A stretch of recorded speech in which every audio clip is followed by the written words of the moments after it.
Hola mis amigos, ¿cómo están? Me alegro mucho de poder saludarles y poder compartir con ustedes esta preciosa lección que vamos a estudiar. Esta lección es la lección número 7, se titula Compartir la Palabra y está destinada para el 15 de agosto del 2020.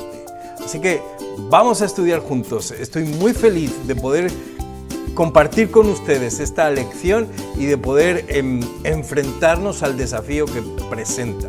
¿Qué les parece si antes de empezar oramos y le pedimos a Jesús que nos acompañe y que esté con nosotros? ¿Está bien? Vamos a inclinar nuestros rostros, vamos a orar.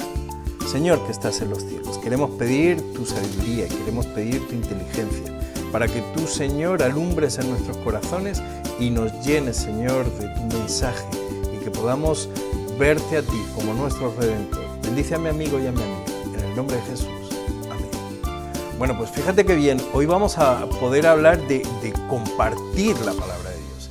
Y sabes, hay ejemplos maravillosos a lo largo de toda la lección. Yo he traído uno que quiero compartir contigo en este momento, ¿de acuerdo? Mira, tengo aquí, no sé si alcanzas a verlas, tengo aquí algunas semillas. Estas semillas son semillas de un árbol que tenemos ahí fuera en la iglesia. Y este es un árbol que nos llena de semillas. Y descubrí este año, gracias a mi amigo Basilio, que está por ahí, descubrí que las semillas de este árbol se pueden comer. Qué maravilla, ¿no? Dios nos ha dado tantas cosas, está toda la iglesia llena de semillas. Lo siento, Basilio, revelé el secreto. Bueno, la verdadera historia es que cuando yo veo las cosas que Dios ha creado, cuando yo veo la naturaleza, veo lecciones maravillosas en las que Dios me está hablando, en las que Dios me está diciendo cosas hermosas a mis oídos. En primer lugar, que Él es el creador. Y sabes, todo lo que Él ha creado nos enseña a obedecerle. Nos enseña a tener paciencia. Mira, imagínate cuando levantas los ojos en la noche y ves toda la cúpula celeste, ¿no? Y entonces ahí estás viendo las estrellas cómo se mueven de un sitio a otro. Bueno, Dios les puso un orden y ese orden, ellas obedecen ese orden y van siguiendo la ruta que el Señor le mandó. Mira los ríos, también surcan el camino que Dios les ha trazado. Mira las flores, cómo impregnan con su fragancia de olor maravilloso, ¿no? Los campos y los valles, la naturaleza. Fíjate los propios animales. Mira, por ejemplo, cuando te hablo de la semilla tiene un valor maravilloso en lo que es la actuación de Dios, porque de alguna manera nos llena de esperanza, saber que algo que me parece que está muerto, algo que me parece que lo puedo tener tiempo y tiempo en mi casa, sin que nada pase, en el momento en el que lo entierro, en el momento en el que lo pongo bajo tierra y lo riego, algo maravilloso ocurre. De repente la vida empieza a llevar adelante su camino, ¿no? Yo creo que esto también me habla de la redención, yo creo que esto también me habla de la resurrección, ¿no? El hecho de saber que no se acaba todo debajo de la tierra, no se acaba todo en la muerte. Dios de alguna manera va a hacer de nuevo que volvamos a tener vida. Entonces, como te digo, la naturaleza tiene enseñanzas preciosas y podríamos pasarnos aquí horas hablando de eso, ¿no? Y poniendo ejemplos. Sin embargo, no solamente la naturaleza me habla de Dios como creador, sino que cuando me acerco a la palabra de Dios, cuando me acerco a las Escrituras, observo que Dios me sigue hablando. La naturaleza me habla de la creación. Pero las Escrituras me hablan no solamente de la creación, sino que me hablan también de la redención. Como te digo, ya podía atisbar algunas cosas en la naturaleza, pero la palabra de Dios es clara en cuanto a esto. Mira, cuando nos acercamos podemos ver lecciones maravillosas o símbolos maravillosos a lo que se asemeja a la palabra de Dios. Y la lección nos cuenta algunos símbolos estupendos, ¿no? Cuando vamos al Salmo 119, 105, nos encontramos lámparas a mis pies tu palabra y lumbrera a mi camino. Es decir, la palabra está o es semejante a una antorcha, ¿no? O a una linterna o a una lámpara que brilla en los lugares de oscuridad. Jeremías está hablando de que la palabra se asemeja a un martillo y se asemeja al fuego, ¿no? Como el martillo es capaz de romper duros corazones, ¿no? Y el fuego capaz de vivificarnos. O por ejemplo, como nos hablan los evangelios, nos habla Mateo, nos habla el mismo Lucas, ¿no? Como la palabra pues es semejante, dice Lucas, a la semilla que es plantada, y nos dice Mateo, o es semejante al pan, ¿no? Cada uno de esos símbolos está tratando de revelar el poder de la palabra de Dios. Y yo quiero pararme en ese poder, porque mira, a la hora de hacer amigos para Dios, a la hora de compartir esta palabra, yo me emociono, porque empieza diciéndonos nuestro tema de hoy que la palabra es poder. Y entendamos esto, el propio apóstol Pablo decía ya en la epístola a los Romanos, en el capítulo 1:16, porque el Evangelio es poder de Dios, ¿no? Pero fíjate, no solamente yéndonos a Pablo, podemos ir a otros autores del Antiguo Testamento, podemos ir, por ejemplo, a 2 de Pedro, capítulo 1, versículo 4, donde se nos está diciendo a Dios allí que nosotros participaremos de la naturaleza divina. ¿Te imaginas lo que eso supone? Eso nos está diciendo el texto bíblico. Santiago 1:21 nos dice también que la palabra de Dios, es decir, que Jesús es aquel que salva nuestras vidas, ¿no? Podemos ver en Hechos 20:32 también que nos ofrece la herencia divina. O podemos ir a 2 de Corintios. 2 de Corintios también es un texto maravilloso, capítulo 3, verso 18, donde dice el apóstol Pablo que seremos como Él. Es más, cuando tú vas a Juan capítulo 17 y Jesús está hablando en el versículo del 14 al 17, nos está hablando de cuál es nuestra condición y parece que nos ubica a cada uno de nosotros en este orden creado, ¿no? Mira, la palabra de Dios tiene poder para transformar a las personas. Cuando alguien se acerca a la palabra de Dios, el Espíritu Santo actúa, transformando precisamente los corazones, haciendo que la sabiduría divina sea una realidad en nuestras vidas. Por eso creo y estoy completamente convencido de que la palabra de Dios, es decir, no solamente las Escrituras, porque cuando uno va a la creación, lo dice el salmista, lo dice Moisés en el Génesis, Dios habla y de lo que Dios habla se crean las cosas. Dios dice sea la luz y la luz aparece. Así que por eso te digo que hay poder en la palabra de Dios, hay poder transformador, hay poder salvador, hay poder que nos ofrece una promesa preciosa. Y mira, de eso también quiero hablarte. Porque si te das cuenta, dicen los estudiosos que en la Biblia hay más de 3.000 promesas de Dios hacia nosotros. Y yo ahí te preguntaría hoy, ¿por qué Dios promete tanto? ¿Qué tiene Dios en su cabeza que le hace prometer tanto a nosotros los seres humanos? Bueno, yo creo que es para darnos seguridad, ¿no crees? Yo creo que Dios está buscando que nuestra fe, nuestra confianza en Él sea una confianza basada en que le creamos, basada también en que lo que Él dice se cumple, ¿no? Mira, cuando vamos a 1 Juan capítulo 1, ahí nos enseña que Dios nos perdona. Esta es la razón de Dios. Dios viene y en su palabra nos muestra que Él nos perdona. ¿Okay? Y en Filipenses 4, a partir del versículo 13, donde dice aquello, todo lo puedo en Cristo que me fortalece, tú sigues leyendo ahí y te vas a encontrar que el apóstol Pablo te está diciendo que Dios suple todas nuestras necesidades. Por eso la palabra de Dios nos enseña a tener fe, nos enseña a reclamar sus promesas. Y esto es importante, el Señor lo dice hasta cuando habla de las bendiciones del cielo, que clamemos a Él para que Él abra las puertas de los cielos, las ventanas de los cielos para que se derrame bendición tras bendición. Es más, cuando vamos a Romanos capítulo 8, en el versículo 32, dice que Dios no escatimó ni a su propio Hijo para que tú y yo fuéramos salvos. ¿Te das cuenta de lo que Dios hace? ¿Te das cuenta de lo que Dios te ama? Por eso Dios no va a escatimar nada.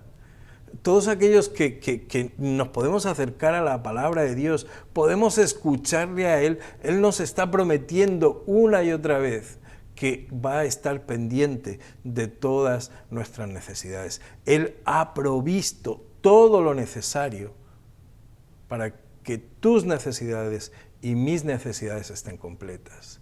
Por eso, cuando me acerco a la palabra, puedo encontrar esa fe, ¿no? El estudio, el acercarme a Dios a través de su palabra, consigo finalmente que me dé cuenta de que Dios está atento en todo momento a lo que tú necesitas y a lo que yo necesito. Ahora bien, evidentemente eso implica por tu parte, implica por mi parte, confiar plenamente en Dios. ¿Sabes? Cuando somos capaces de darnos cuenta de que Dios actúa a través de su palabra, pero Dios actúa, cuando te estoy diciendo palabra, no te estoy queriendo decir exclusivamente al texto sagrado. Quiero decirte también que Dios actúa a través, por supuesto, ya lo vimos, de su propia palabra, pero Dios también actúa a través de tus palabras. Cuando Dios promete algo, cuando Dios te inspira y Dios actúa, Dios también tiene un plan, Dios también tiene un mensaje para la persona que pueda estar escuchando tu testimonio. Muchas veces, y ya que estamos hablando de semillas, muchas veces pensamos que cuando yo me acerco a una persona tengo que conseguir convertir a una persona.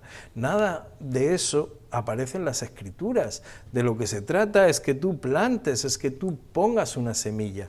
Y es maravilloso cómo las semillas, aun a pesar del terreno más duro, y tú y yo eso lo hemos visto en la propia calle, hemos visto semillas brotar del asfalto, semillas brotar de la piedra. ¿Por qué? Porque cuando Dios llama a la vida, da igual lo que haya delante, se va a abrir paso. Y esto es un milagro precioso. Mira, por eso te digo que la palabra de Dios se abre paso en los corazones más duros. La palabra de Dios, tu misión y mi misión no es otra cosa que a la hora de compartir poder poner esa semilla, y Dios es el que se va a ocupar de hacerla germinar a su tiempo. Cuando vivía en Andalucía, allá en España, aprendí algo maravilloso sobre los olivos, y es que naturalmente, si tú plantas una semilla de olivo, puede tardar hasta 8 años en empezar a germinar. 8 años. Y cuando tú plantas otras semillas, pues no sé, pues de algo mucho más sencillo, pues de frijoles, pues te van a brotar, en cuestión de poquitos meses vas a tener frijoles. Pero bueno, eso es como todo, como son los corazones. Hay corazones que brotan antes y otros que brotan después, ¿verdad? Y bueno, pues esto, insisto, eso es lo maravilloso de la naturaleza. Mira, cuando te cuento todas estas cosas, quisiera que vieras que la palabra de Dios, cuando es compartida hacia otros, también lleva una esencia maravillosa de gozo. Qué feo es cuando entramos a una iglesia y te encuentras una iglesia triste. ¿Cómo pueden haber iglesias tristes? No puede ser. A veces tenemos, recuerdo un símbolo, o sea, una anécdota de alguien que salió de su casa, del campo, y fue andando hasta la iglesia. Y a mitad del camino se encontró con una valla, y en esa valla había una cuerda, y al final de la cuerda había un burro que estaba tremendamente con una cara triste, larga, ¿no? Que se le caía la cara. Y cuando el hombre vio a ese burro, a ese pobre animal atado por el cuello, atado a la valla, dijo: este va a la misma iglesia que voy yo. ¡Qué horrible que eso pase! ¡Qué horrible! No, el Evangelio es gozo, amigos. El Evangelio es alegría, el Evangelio es sonrisas. El Evangelio no es nada más que, no sé, que saltos de alegría, porque nos está hablando de nuestra salvación. El Evangelio no es una regla de medidas de comportamiento. No es eso. Es la alegría de sabernos salvados. El mundo está empeñado en que tengamos una religión triste. La sociedad está empeñada en que tengamos una religión triste. La falsa religión está empeñada en que tengas una creencia triste. El diablo pretende que siempre estés triste. Nadie puede borrar el gozo de la salvación. Cuando el gozo de la salvación está presente en ti, cuando eso es una realidad en tu vida, no hay quien lo borre. Y eso llama a otros. ¿Por qué? Porque hemos sido perdonados, porque hemos sido justificados, porque somos salvados. Esta es nuestra gran alegría. ¿Saben? Por eso, cuando uno va al libro de los Hechos y lee en el capítulo 4, allá en el verso 20 nos encontramos que los apóstoles estaban diciendo porque no podemos dejar de decir lo que hemos visto y lo que hemos oído. El Evangelio te llena de gozo, y aquellos hombres no pudieron dejar de hacer otra cosa, nada más que salir a predicar el Evangelio llenos de alegría. Y ese gozo otros querían aplastarlo y no era posible. Ese gozo atraía a otros corazones, ese gozo es el que tú y yo vivimos. Mira, a veces me encuentro con cristianos o con creyentes parsimoniosos que te dicen, no, espera, el Evangelio no es así, no, despacio, no, tienes que ser más tranquilo. Me pone enfermo. Pero si el Evangelio es alegría, el Evangelio es gozo, la palabra de Dios es poder, la palabra de Dios es fuego. ¿O no estamos viendo eso? La palabra de Dios es pan, que te alegra el alma, que te alegra el cuerpo. Es que esto es lo maravilloso. Y si se trata de compartir la palabra, tienes que pensar que eso que estás transmitiendo es poder porque no tuyo, no de lo que tú estás haciendo, es de lo que el Espíritu Santo está haciendo a través de tus palabras. Es fe también, porque sabemos que Jesús está intercediendo por nosotros y todo lo que le pidierais al Padre, yo lo haré. Todo lo que le pidierais al Padre en mi nombre, yo lo haré, está diciendo Jesús. Él suple todas nuestras necesidades, Él cuenta cada uno de nuestros cabellos. No hay pajarillo que se caiga que Él no lo sepa. Este es el gozo del cristiano, de saber que tenemos a un Dios que nos salvó, que nos redimió. Un Dios que nos perdonó y que nos vuelve a llamar para que volvamos a casa. Querido amigo, vivimos en un mundo de situaciones insostenibles, en un mundo de situaciones dolorosas, en un mundo en el que no vemos nada más que sufrimiento y muerte, pero somos aquellos a los que el Señor nos llamó para que anunciemos su reino. Así que el gozo es que nuestro Señor ganó, que nuestro Señor venció, que este mundo y sus tristezas ya no serán más. Vive ese gozo, anuncia esa salvación. No se trata, como te digo, de convencer a nadie de normas ni de maneras de vivir. Se trata de anunciar al mundo que Cristo vive en nuestros corazones y ese Cristo poderoso que